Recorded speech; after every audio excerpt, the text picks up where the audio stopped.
Olá, sou o Marcos Soares, estou de volta aqui com vocês hoje para falar das nossas eleições da Petros, mas desta vez especificamente dois temas eu queria abordar com vocês. Um é o ataque que o nosso candidato à reeleição, Fernando Sá, vem sofrendo das chapas sindicais que concorrem com as nossas, e a outra da importância dessa votação. Porém, para abordar esse primeiro assunto dos ataques ao Fernando, eu queria contextualizar um pouco todos vocês para que vocês entendam que essa ação ela não vem isoladamente, não, ela faz parte de todo um contexto. Desta forma, eu voltei lá para o ano 2023, provavelmente aí no último trimestre, um mês eu não sei precisar, e eu pesquisei sobre um evento que é muito pouco conhecido de muitos de vocês. Um evento que era chamado de SIGA, era sobre investimento e governança nos fundos de pensão. Um evento este que foi capitalizado, assim, coordenado pelo Banco do Brasil e que teve a Previ, a pessoa do Fukunaga, né? Esse que está deixando o Banco do Brasil com 14 bilhões de déficit, né? Como uma pessoa importante neste evento. Mas o evento ele foi muito grande, foi um evento de 4 dias, com 8 horas de palestras e seminários, são mais de 30 horas de gravação, né? E um evento que ele foi aberto no seu início por 2 ministros de Estado. Um deles, o da Previdência, o Carlos Lupe. Esse mesmo, esse que vocês estão sabendo que está envolvido nessa safadeza dos descontos aí dos aposentados, entre consignados e associações, que está beirando aí os 100 bilhões de reais. Esse evento ainda teve a participação de outras pessoas muito interessantes. Estava lá a ANAPAR, a ABRAP, estava lá a Previc, aí com seu diretor superintendente, o Ricardo Pena, e quem era um dos mestres de cerimônia do evento, que coordenou alguns painéis, ou pelo menos um deles, o Carlos Gabas, aquela figura impoluta que vocês devem ter ouvido falar dele naquele consórcio Nordeste. Ele era secretário executivo quando houve aquela compra de 48 milhões de reais de respiradores para o Covid, que nunca foram entregues. Então vejam o contexto de quem está se manifestando nos vídeos que eu vou postar em seguida a esse que eu estou fazendo, para vocês entenderem que isso vem sendo, digamos assim, esse terreno ele vem sendo preparado já há muito tempo, né? Então vejam as figuras, né? E vejam as falas. Vocês vão ver fala tentando descriminalizar as questões complicadas que nós tivemos no nosso fundo de pensão através de ato de gestão. Isso tanto fala o Carlos Gabas, como também fala o Ricardo Pena.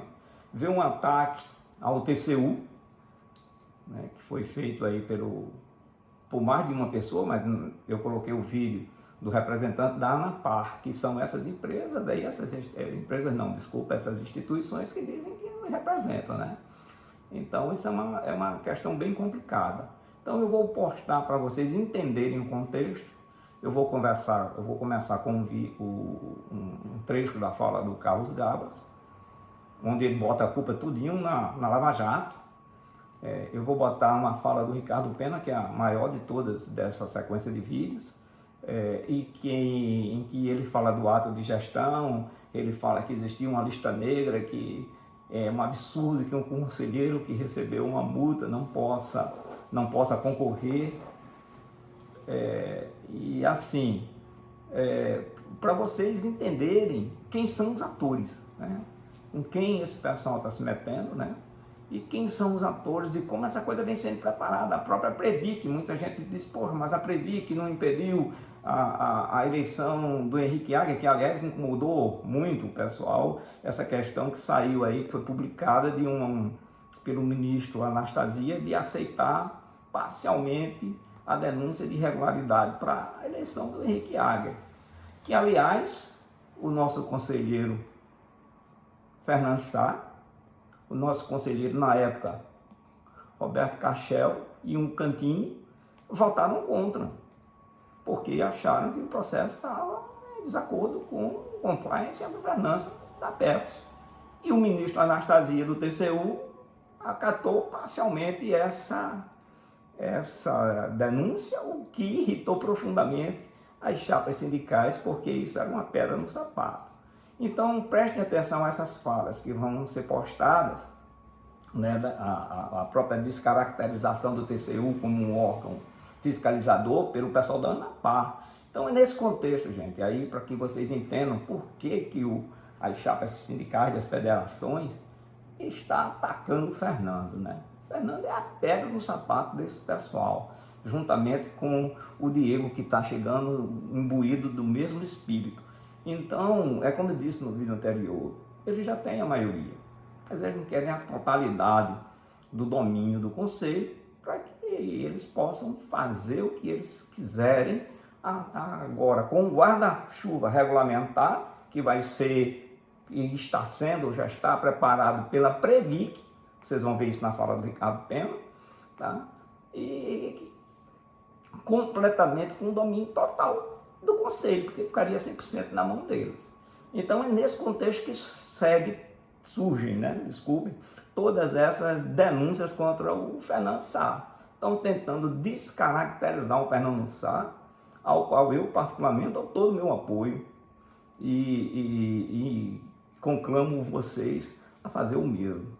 Então, basicamente, essa denúncia do Fernando, eu não vou aqui nesse vídeo fazer a defesa ponto a ponto, porque o Fernando vem fazendo isso com maestria. Mas eu queria que vocês vissem esses vídeos, vissem ele completo, os trechos que foram pensados, foram horas, porque são 30 horas, eu tive que sair buscando algumas falas, e aí esses personagens, vejam os personagens que estão metidos, né? E assim, para fechar esse círculo de pessoas não gratas, quem está indicando essas figuras aí para concorrerem aos nossos fundos de pensão é o Vacari. Então vocês olhem esse contexto, não percam o contexto de vista. É aí que surgem as denúncias contra o nosso conselheiro, que foi, como eu disse a vocês, a pedra no sapato, o espinho na garganta desse pessoal que quer trabalhar na obscuridade. Isso é o que dá todo esse contexto dessa sanha de atacar a ética do conselheiro que está fazendo tanto pelo nosso conselho e não está deixando ficar embaixo do tapete os malfeitos que estão tentando fazer. A segunda parte dessa minha fala de hoje, então, eu vou dedicar para a importância dessa votação, gente. Então, tem muita gente que, já votei. Não acaba aí. A gente precisa de ter uma votação expressiva, porque não vamos aqui nos iludir. Nós estamos lutando contra duas federações, né? E aí eu vou chamar de novo a atenção para a FNP, que já foi dissidente da FUP e está abrindo esse papel vergonhoso, né, de passar pano para a safadeza que eles sabem que aconteceu no nosso fundo de pensão. Mas contra essas duas federações agora unidas, que nós vamos ter que nos confrontar, que confrontar, né? Então, quem acha que só votando está em dia com a sua obrigação, é um ledo engano. A gente tem que sair convencendo outras pessoas a votar. Nós somos 130 mil participantes aptos a votar e votam 30 mil. Se a gente continuar com esse espírito assim morno, com essa falta de entendimento do que pode vir a acontecer com o nosso fundo de pensão e achar que vai vir um salvador da pátria e salvar as nossas questões, nós estamos redondamente enganados.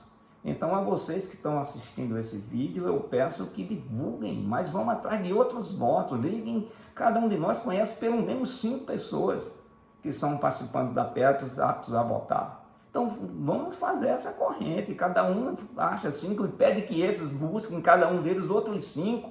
E assim a gente multiplica essa possibilidade de ter lá no nosso Conselho da Petros alguém que possa botar em panos, assim, botar ao vivo e a cores o que pode estar acontecendo com o nosso fundo de pensão. Porque se a gente calar a voz de quem está fazendo isso, é um desastre anunciado.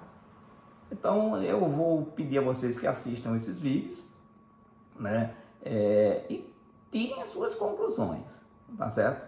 Não fique esperando um salvador da pátria, faça o seu papel, se engaje nessa campanha, porque senão nós vamos entregar o nosso fundo de pensão a quem está com uma gana danada para dinheiro para os investimentos em obras do PAC e outras coisas parecidas, inclusive os FIPs, né? Que o Ricardo Pena desdenha do terror que se tem aos FIPs. Então, que são os fundos de investimento de participação, aqueles tipo FIP Sondas, Itautec, Lupatec, Canabrava e tantos outros que nos deram prejuízo. Então fica aí o alerta para vocês entenderem o contexto das denúncias e a necessidade de uma grande mobilização que nós estamos na reta final. A votação vai até dia 2, tá certo? Então vocês se mobilizem e votem na chapa 53 para o CD e 61 para o CF. Como eu disse a vocês, isso vai ser o antídoto para toda essa safadeza que pode vir aí do nosso fundo de pensão. Até a próxima.